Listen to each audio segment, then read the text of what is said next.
믿음은 삶이 필요하고 삶은 지혜가 필요하다라는 제목으로 함께 은혜를 나누고자 합니다.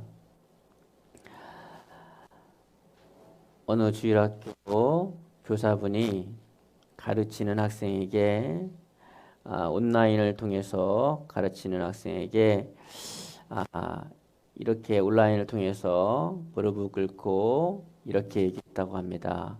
미안하다.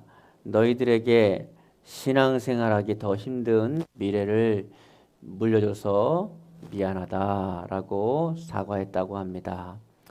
지금 우리는 참으로 지혜롭지 못하면 우리의 자녀들에게 예수 믿는 것이 부끄러운 시대를 물려줄 수밖에 없는 것입니다. 사실 지금 그렇게 물려주고 있는 것 같아 마음이 무겁습니다. 제가 청년 때는 교회 다닌다 그러면 착한 학생이구나, 착한 청년이네, 이런 말을 들었습니다. 제가 무엇을 하지도 않았는데 그렇게 말씀들을 하셨습니다. 그 이유는 지금은 이미 돌아가신 그 세대분들이 그렇게 삶으로 지혜롭게 살아내셨기에 가능했던 것입니다. 사실 지금 우리는 어떤 것은 억울한 것도 있고 어떤 것은 욕먹을 만하기도 하고 어떤 것은 안타까운 것도 있기에 지금 우리는 지혜가 필요합니다. 지혜는 우리 안에 있는 믿음을 아름답게 삶 속에 적용하는 능력입니다. 거칠게 적용할 수도 있고 아름답게 적용할 수도 있는데 지혜는 아름답게 적용한다는 것입니다. 아름답게 지혜롭게 적용하는 것, 이게 중요한 것입니다. 요전에 중대본에서 7월 10일 정세균 국무총리는 교회 예배 외에 소모임을 비롯해서 찬양대, 성가대 등등 모든 연습과 모임을 금지했습니다. 그때 각 교단 총회장님들이 정세균 총리를 찾아가서 서로 대화하면서 오해를 풀고 협의점을 만들어 원만하게 해결되었습니다. 이런 지혜로운 행동이 한국교회에 필요하다고 생각합니다. 지금 한국교회는 저명한 목사님들이 10분만 모여서 합심해서 총리를 면담을 요구하던 대통령 면담을 요구해서 대화를 하는 것이 더 현명한 방법입니다. 그런데 그 기회마저 지금은 참 민망하게 된 것 같습니다. 조금 지나서 기회를 봐서 면담하고 대화를 잘 했으면 좋겠습니다. 나설 수 있을 때 나서는 것이 용기가 아닌가 싶고 그 나서는 것이 지혜로운 것이 아름다운 것이 아닌가 싶습니다. 그리고 그런 분들이 언론사의 회장님들과도 자리를 마련해서 잘 대화하면 좋을 것 같습니다. 우리가 뉴스를 보면서 억울해하고 또 이런저런 말하는 것은 사실 그것을 바꾸는데 큰 힘은 되지 않습니다. 그러므로 언론사 회장님들과 자리를 마련해서 잘 대화했으면 좋겠습니다. 제일 거스리는 것이요, 교회발이라는 단어입니다. 교회에서 바이러스를 만들어냅니까? 카페, 유원지, 노래방, 클럽 등등 유명한 곳은 사람들이 마스크도 안 쓰고 바글바글합니다. 예를 들어서 거기서 옮은 사람이 교회 다니는 사람에게 옮기고 그래서 교회 다니는 사람이 확진이 되면 교회발입니까? 이런 용어도 수정하려면 길거리에서는 안 됩니다. 집에서나 길거리에서 외쳐서는 되는 게 아니라 언론사의 회장님들을 만나고 언론사의 관계자들을 만나고 또 언론사와 관계되는 정계 인사들을 만나서 교회 발이라는 말은 맞지 않는 것이 아니냐, 좀 정정해 줬으면 좋겠다고 몇 번이고 대화를 통해서 해결할 수 있는 문제입니다. 우리 한국교회는 1,000만 명입니다. 당당히 대화할 수 있는 위치에 있다고 봅니다. 사실 또 그것이 사실입니다. 잘못한 것은 사과하고 오해가 있거나 한 것은 수정할 수 있는 방향으로 나아가야 하는 것이 바로 지혜입니다. 지혜가 있어야 할 것입니다. 한국교회는 하나가 되어야 합니다. 이럴 때일수록 더욱 한국교회는 하나가 되어야 합니다.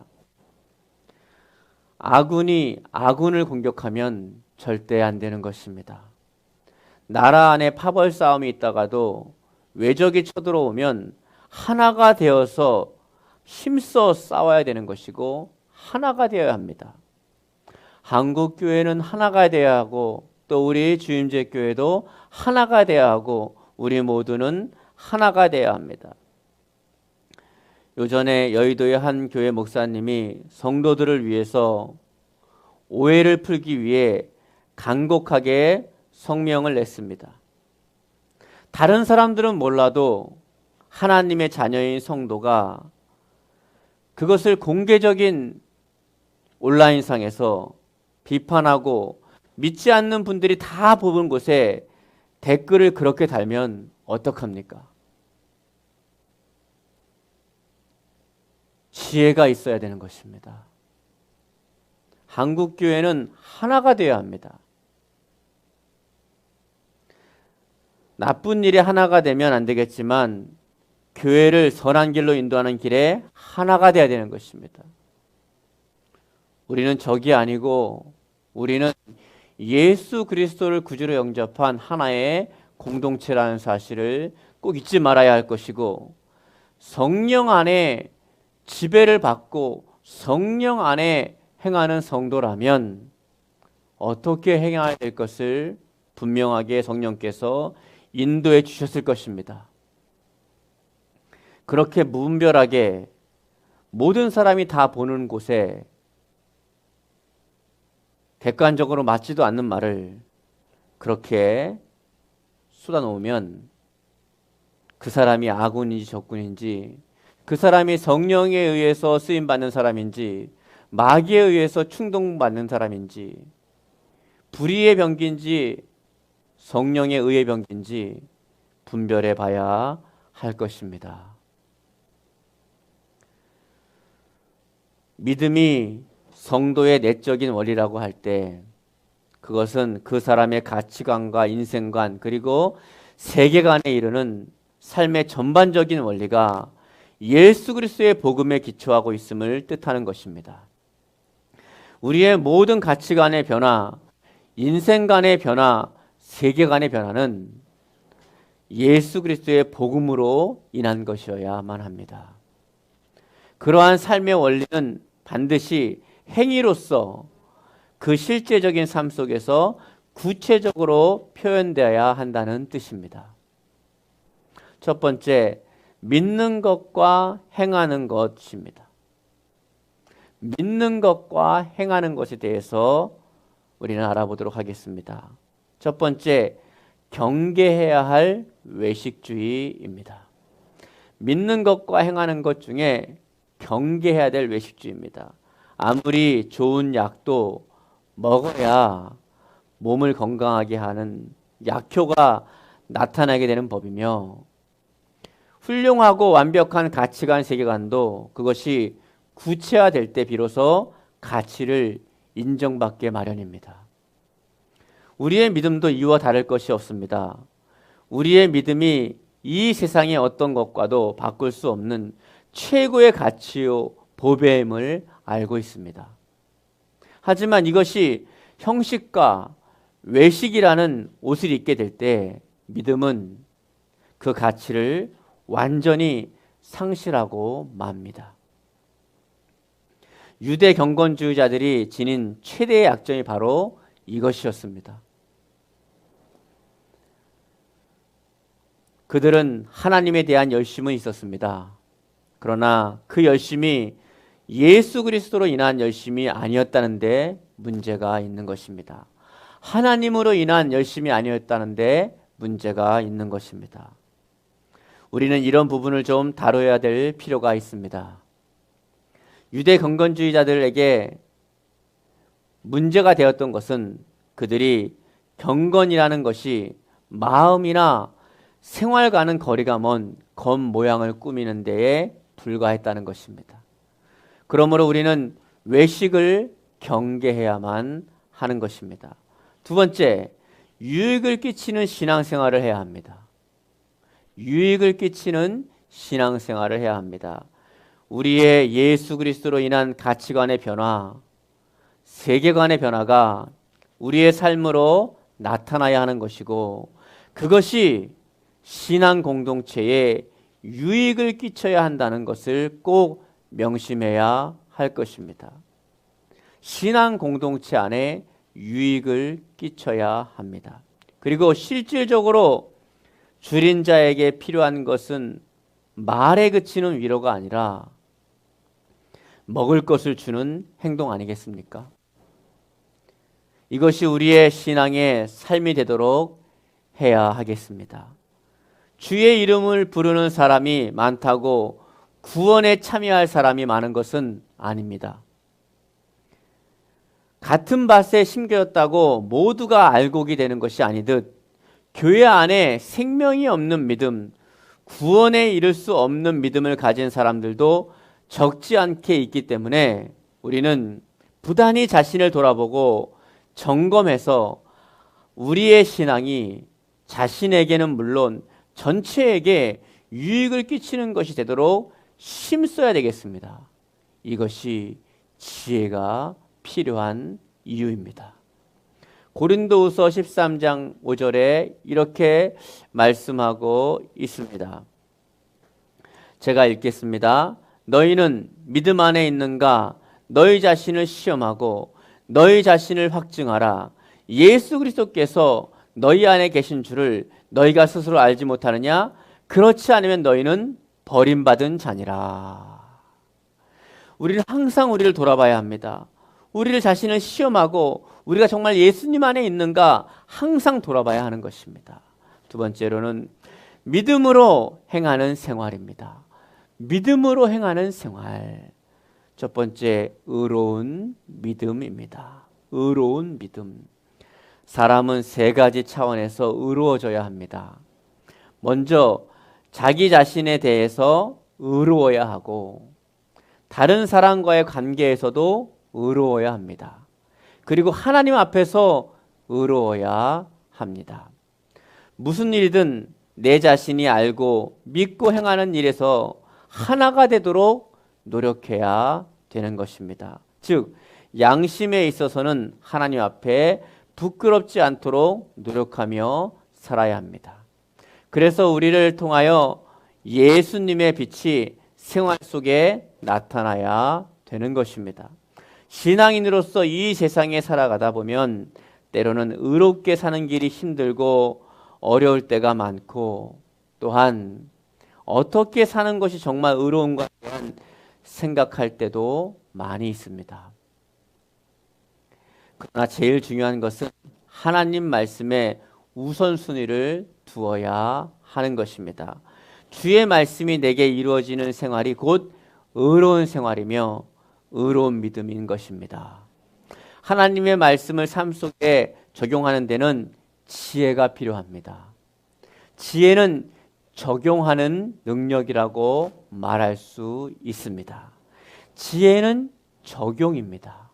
아름답게 적용하냐, 거칠게 적용하냐, 이것은 지혜와 어리석음에 관한 문제입니다. 예수 그리스도의 빛을 예수님을 모르는 분들에게까지 어떻게 잘 설득력 있게 나타낼 것인가? 이렇게 할 수 있는 능력이 지혜입니다. 지금 한국 교회는 지혜가 필요하고 지혜자들이 필요합니다. 한국 교회를 전체를 컨트롤할 수 있는 지혜로운 컨트롤 타워가 필요한 것입니다.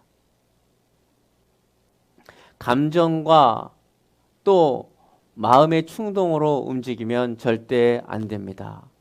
한국 교회 안에 컨트롤 타워가 나타나서 지혜로운 사람들이, 지혜로운 분들이 이 한국 교회를 전략적으로 잘 이끌어 가주기를 기도하며 간절히 바랍니다. 한국 교회 위에 지혜를 부어달라고 우리는 간절히 기도해야겠습니다. 두 번째, 믿음이 강한 자의 태도입니다. 믿음이 강한 자는 믿음이 약한 자를 이해하고 그를 보호하여 귀한 믿음으로 자라게 해야 합니다. 즉, 믿음이 강한 자는 진리로 자유인이 되었지만 믿음이 약한 자를 위해 스스로 진리로 인해 누리는 자유를 절제할 줄도 알아야 하는 것입니다. 바울은 우상 제물이 아무것도 아닌 것이며 하나님이 만든 피조물이라는 것 분명한 믿음이 있었습니다. 그럼에도 불구하고 믿음이 약한 자가 사도 바울의 행동을 통해 실족할 수 있을 수 있으니까 절제하고 또 조심했다는 것입니다. 우리의 행동으로 교회에 나오려고 하는 사람들이 교회를 외면하거나 교회로 나온 새 신자가 실족하게 되는 일이 있어서는 안 되는 것입니다.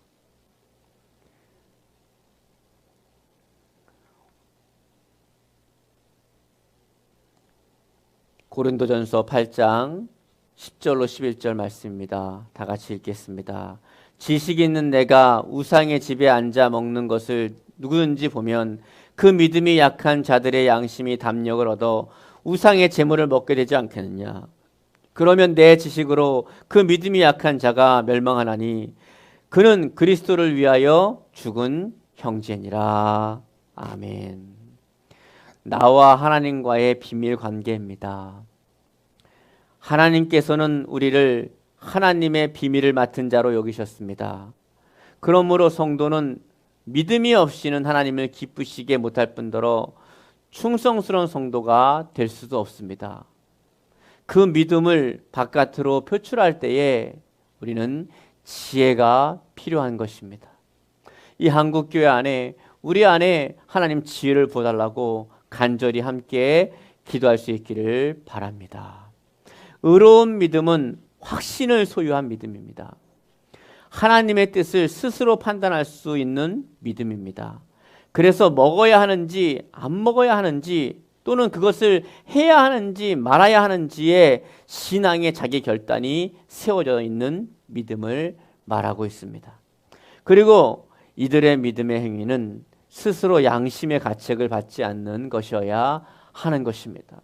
성령이 그 믿음의 행위를 거부하시거나 부담을 주시거나 무언가 막으시는 것이 없이 성령과 함께 행동하는 것을 말하는 것입니다. 세 번째, 믿음과 행위의 일치성입니다. 믿음과 삶은 일치되어야 하고 행위는 일치되어야 합니다. 첫 번째, 행위의 원리로서의 믿음입니다. 야고보서 2장 22절입니다. 함께 읽겠습니다. 내가 보거니와 믿음이 그 행함과 함께 일하고 행함으로 믿음이 온전하게 되느니라. 아멘. 야고보는 야고보서 2장 22절에서 믿음과 행함은 별개의 것으로 이해하는 사람들에 대해서 그 부당성을 지적하고 있습니다.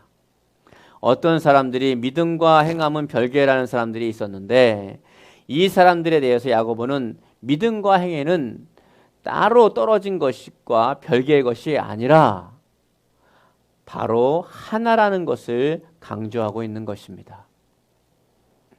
보이지 않는 믿음과 보이는 행위가 하나라는 것입니다. 믿음이란 행위로서 그 실체를 증명할 수 있는 것이기 때문인 것입니다. 다시 말하면 믿음이란 보이지 않지만 그것은 바로 외적인 행위로 말미암아 나타난다는 것입니다. 외적인 삶으로 나타난다는 것입니다. 따라서 이 영적인 믿음의 행위로 증명되어야 하고, 그렇게 될 때에 믿음과 행위는 별개가 아닌 하나로 조화된 온전한 신앙이 되게 되는 것입니다. 나의 믿고 있는 믿음을 삶 가운데 살아냄으로 말미암아 그 믿음이 온전한 믿음으로 증명되게 된다는 것입니다. 두 번째, 믿음과 행위의 일체성입니다. 행위로 증명되지 않는 믿음이란 이미 그 자체로 죽은 믿음입니다.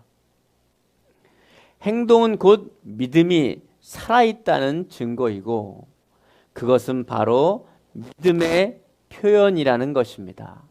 믿음이 없거나 잘못된 동기의 행위는 신앙이 없는 불신자의 행위와 다를 게 없고, 그것은 바로 죽은 행위인 것입니다. 따라서 행동 없는 믿음 또한 죽은 믿음으로 믿음과 행동, 삶은 역시 하나라는 것입니다. 삶의 원리로서의 믿음, 그리고 믿음의 표현으로서의 삶, 이것은 이 명제를 야고보서는 강조하고 제시하고 있는 것입니다. 행동으로서의 삶, 믿음의 표현으로서의 삶, 이 명제를 야고보는 강조하고 있는 것입니다. 이것은 바로 구원받은 인간의 내적 실상과 외적 실상을 말하는 것으로 한 나무에 있어서 뿌리와 열매와 같이 그 믿음의 행위는 유기적으로 연결되어 있다는 것입니다. 그러므로 오늘 제목과 같이 우리의 믿음은 삶 속에서 나타나게 되어 있습니다. 삶 속에 나타나는 그 삶은 지혜로 나타나야 되는 것입니다. 지금 우리 한국교회는 또 우리들 각자 한 명 한 명의 삶이 굉장히 중요합니다. 지금 우리가 어떻게 행동하고 우리 한국교회가 하나 되어서 어떻게 행동하냐에 따라서 우리 차후에 우리의 모습은 너무나도 많이 달라지게 될 것입니다. 간절히 바라고 원하는 것은 우리 한국교회를 대표하는 목사님들이 많이도 아니고 10분만, 지혜로운 분만 하나님이 그들에게 지혜를 부어주셔서 과격하게 우리는 얼마든지 우리 한국교회의 위치는 대화를 할 수 있는 위치입니다. 우리가 아무리 안방에서 TV를 보며 떠들어도 바뀌지 않습니다. 아무리 외쳐도 그렇게 해서 바뀌지 않습니다. 우리가 기도해야 될 것은 우리 한국교회에 지혜를 부어달라고 기도하고, 그분들이 총리님을 비롯해서 대통령님, 또 이 나라에 관계되는 언론사 분들뿐만 아니라 여러 부분들을 만나서 좀 지혜롭게 잘 이야기를 나눴으면 좋겠습니다.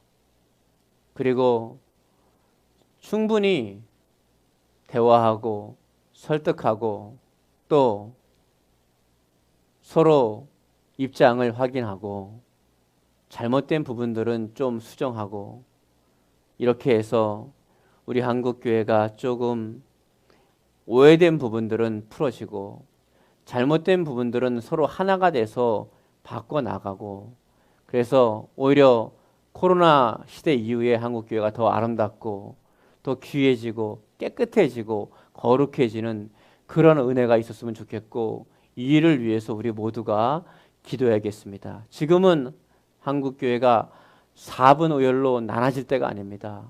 쪼개질 때가 아니고 서로 각자를 공격할 때가 아닙니다. 하나 되어서 한 목소리를 내고 안으로는 자정 능력을 발휘해서 회개하고 밖으로는 잘못된 부분을 한 목소리를 내어서 나아가야 되는 것입니다. 이 일을 위해서 하나 되어서 기도해 주시고, 저같이 작은 교회를 목회하는 이 목회자는 아무리 외쳐도 별 드러나지 않습니다. 한국교회의 저 같은 작은 교회 목사님들, 중소형교회 목사님들이 아무리 이 얘기를 한들 드러나지 않습니다. 그렇기 때문에 이 평상시에 유튜브나 또 이 TV의 채널에서 그렇게 열심히 활동을 하시던 분들이 좀 입장은 이해하지만 용기를 내셨으면 감사하겠습니다. 한국 교회를 위해서 용기를 내셨으면 좋겠습니다. 예를 들어서 개울을 건너가다가 발이 물에 젖었습니다. 그렇다고 발을 잘라버리는 사람이 있겠습니까? 발이 창피하다고 잘라버리는 그런 사람은 없을 것입니다. 부탁하기는 한 목소리를 내셨으면 고맙겠습니다. 그 유튜브에서 그 많은, 지금도 유튜브에 중소형교회 목사님들이 여러 목소리를 내고 있지만은 죄송하지만 그 소리가 어디까지 가겠으며 그 소리를 낸들 언론이 바뀌겠습니까? 중대본이 바뀌겠습니까? 청와대가 바뀌겠습니까? 무엇이 달라지겠습니까? 오히려 비난만 더 커질 뿐입니다. 잠잠하게, 좀 이럴 때는 조용하게 총리님을, 또 우리는 얼마든지 이 1,000만 성도가 있는 한국교회가 대통령님을 못 만나겠습니까? 또 언론사의 중견 간부와 회장님들을 못 만나겠습니까? 그분들을 만나서, 조용히 만나서, 이건 시끄럽게 떠들고 해서 해결될 문제가 아니라는 것을 좀 하나님의 지혜가 임하기를 바랍니다. 자꾸 시끄럽게 떠들면 떠들수록 이거는 불씨를 더, 바람을 불어서 더 이건 타오르게 하는 것입니다. 이게 한국교회를 위하는 일인지 아닌지 잘 살펴봤으면 좋겠습니다. 교회발이라는 용어를 바꾸려면 언론사 회장들과 관계자들을 만나면 될 일입니다. 대통령을 만나서 충분히 이야기하면 되는 것입니다. 지금 수도권의 유원지들을 가보십시오. 마스크 전혀 쓰지 않습니다. 거기서 얼마서 와서 누군가가 교인이 걸리면 그게 교회에서 시작했다는 교회발이라고 합니다. 이 문제를 밑에서 아무리 떠들어도 댓글에 달리는 것은 오히려 이게 프레임이 씌워진 것처럼, 어떤 색안경이 씌워진 것처럼 좋은 모습이 보여지질 않습니다. 그렇게 하기보다는 유증자들을 만나고 또 언론사의 회장님들을 만나고 총리님을 만나고 관계자들을 만나서 조용하게 잘 대화를 나눠주시면 감사하겠고, 우리 모든 성도님들도 이 일을 위해서 기도했으면 좋겠습니다. 하나님의 성령이 함께 하신다면은 성령 안에서 한국교회, 또 우리 교회는 하나가 될 것입니다. 우리 성도들이 성령 안에 있다면 우리는 성령 안에서 하나가 될 것입니다. 외적이 쳐들어왔는데 4분 5일 될 수가 없습니다. 한국교회 안에 우리가 잘못한 것도 있지만 억울한 것도 많은데 4분 5일 된다면 어떡하겠습니까?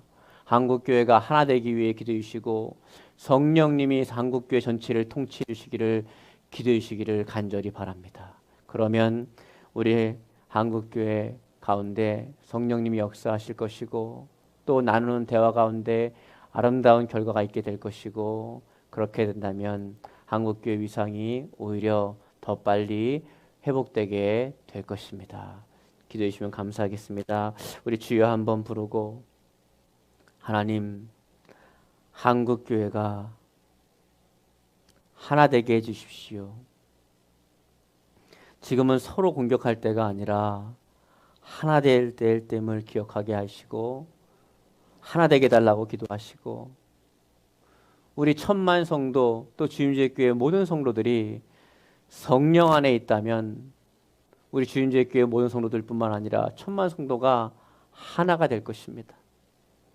그 하나됨을, 일체성을 위해서 기도해 주시기 바랍니다.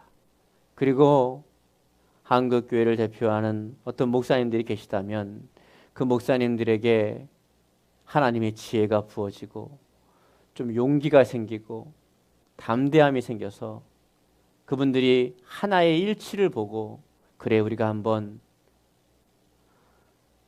혈기와 분노로 일어나면 절대 안 됩니다.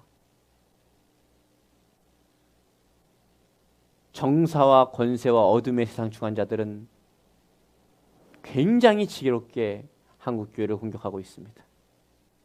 그러므로 우리도 하나님의 성령의 지혜를 받아서 전략적으로 지혜롭게 움직여야 할 것입니다. 그 일을 위해 기도해 주신 한국교회를 대표하는 목사님들이 일어나되 우리는 지금 항쟁하거나 투쟁할 필요가 없습니다. 얼마든지 힘이 있기 때문에 지혜롭게 일어나서 문제가 되는 그 곳에 탑클래스 리더들을 만나서 조율할 수 있는 지혜를 주시되 그 대화 가운데 성령님이 역사하셔서 오해가 풀어지고 언론에서 보도할 때도 객관적으로 객관성 있게 보도가 되고 중대본에서 발표할 때도 좀 객관적으로 용어도 제대로 객관적으로 발표가 되고 청와대에서도 좀 편파적으로 되지 않도록 그렇게 나설 수 있도록 우리는 지금 아무 힘이 없습니다. 사실 주임제 교회가 나선다고 뭘 할 수 있겠습니까? 중소형 교회가 나선다고 뭘 할 수 있겠습니까? 단지 우리가 할 수 있는 거 하나 있습니다. 기도입니다. 기도하면 하나님의 성령이 이 문제를 해결할 수 있는 분들의 마음을 감동하시고 그들 가운데 역사하셔서 놀라운 좋은 열매를 맺게 하실 것입니다. 에스더가 이렇게 말했습니다. 이 모르드게가 에스더에게 이렇게 말했습니다. 네가 왕비가 된 것은, 네가 그 자리에 있는 것은, 네가 그 위치에 있는 것은 이때를 위함이 아니냐. 이때를 위함이 아니냐. 이때를 위하여 그 어떤 분들이 그 자리에 있을 것입니다. 그분들에게 하나님의 은혜가 임할 수 있도록 절대로 믿음의 교회 성도들이 서로 의견을 다르게 하거나 분쟁이 일어나서 안 됩니다. 고린도 교회처럼 파벌이 일어나서는 안 됩니다. 하나가 되어야 합니다. 한국 교회가 하나가 되어야 합니다. 우리가 하나가 되어야 합니다. 우리는 하나님이 기뻐하시는 것을 같이 기뻐하는 것에 대해서 하나인 것입니다. 우리 주임제교회도 성령 안에서 한 목소리를 해야 되고 같은 마음 같은 뜻 같은 말을 해야 하고 우리 한국교회도 성령 안에서 같은 마음 같은 뜻 같은 말을 해야 되는 것입니다. 이 일을 위해서 간절하게 주여 한번 부르고 통성하여 기도하겠습니다.